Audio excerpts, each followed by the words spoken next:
So, any questions, comments? Anybody wish to start the ball rolling?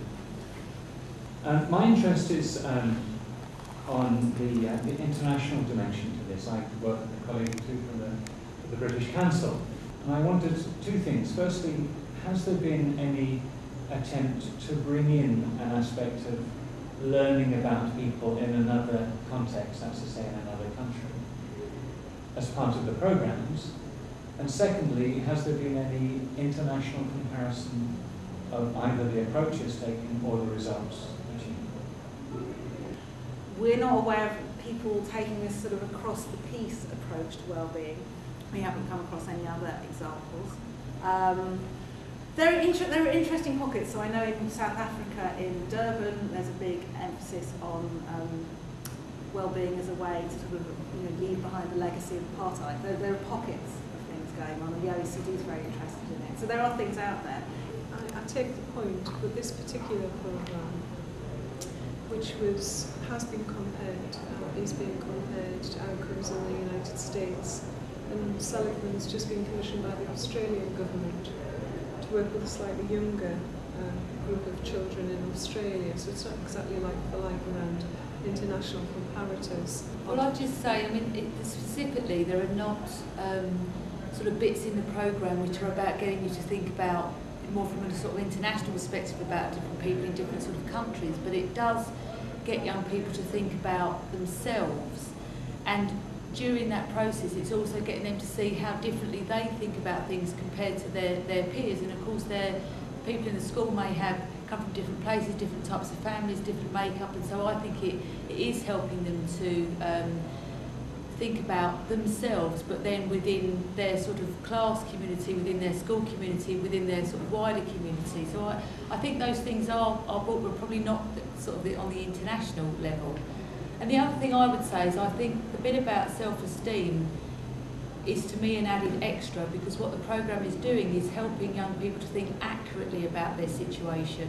So quite often the young people think pessimistically about what's happening and not with reality. So they over-egg the situation, or they don't put things into perspective. And so what the programme is teaching them is to think accurately about the adversity or the problem or the thing that's happening, and then introduce some skills to help them to be able to bounce back from it. So I'd just like to hear a little bit more about the older people's work, and particularly what it's sort of been like for the older people who've been involved.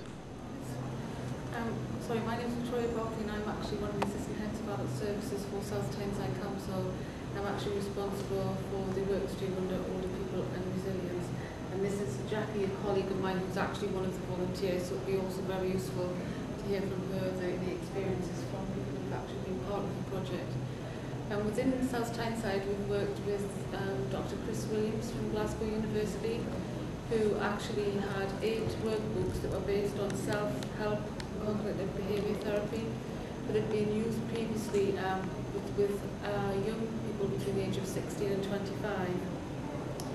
We've been actually involved in a pre-pilot scheme looking at how those books could actually be adapted to be used with all adults, but predominantly we were focusing on people over the age of 65.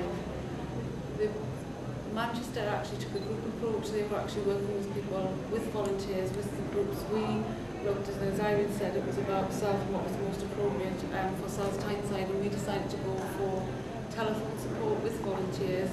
So basically we started the project initially with 10 volunteers who were trained by Chris Williams from Glasgow University, and then we actually identified 8 initially, people who were prepared to try the project. And basically the books focused on those who had low mood, who were suffering from anxiety, or who, similar to what was said before about perception, of how some of the examples were given were things like, I saw my friend in the street and they crossed the road and didn't talk to me, oh gosh, what am I doing?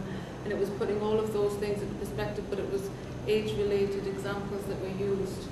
We've just actually commissioned with South Tyneside Primary Care Trust a piece of research from Newcastle University, and the findings from the pre-pilot have been extremely positive, and it's something that we're looking to roll out across the whole of South Tyneside and over to other groups. And in addition to that, because of what we've learned from that, once people have actually completed the 8 weeks, it's kind of what happens now. So we're actually looking at doing some intergenerational work with children's services, and we've actually been involved with sixth form college and also 2 sixth forms from local schools. Jacky, I don't know if you want to just from your perspective. Well, there's 2 schemes I'm involved in. One that happened to and the other is very much what was called the Wellbeing project. So I'll give you 2 examples of my experience. One from the Wellbeing project. The lady I had, I'll just call her Linda, she had multiple sclerosis. Her husband had died within the last 9 months. Her daughter had multiple sclerosis, which obviously could come from her father. She was married, was moving house, as was Linda, and the daughter was told that she should not become pregnant, and was pregnant. So Linda had all this to do with. So everything, I think, really had just got on top of her. I had actually 6 telephone conversations with her. Her daughter had the baby very satisfactorily. She was beginning to come to terms with her husband's death. She hadn't actually moved into her house by the end of the time I was seeing her. And my last interview, telephone interview with her, was extremely interesting. I said, could I just find out, overall, how have you found it? And she said, well, I don't think it actually helped me. But by then, I knew there were 3 or 4 things that had definitely been felt. She said, but what I will say is that the half an hour's chat with somebody who doesn't know me, doesn't know my problems, and I don't know, has been a magnificent help. And then I asked her, do you think it would help other people? Oh, and she was very, very confident there, very positive that it definitely would help others. The other lady, well, the other visit that I'd like to sort of briefly tell you about is Happy at Home.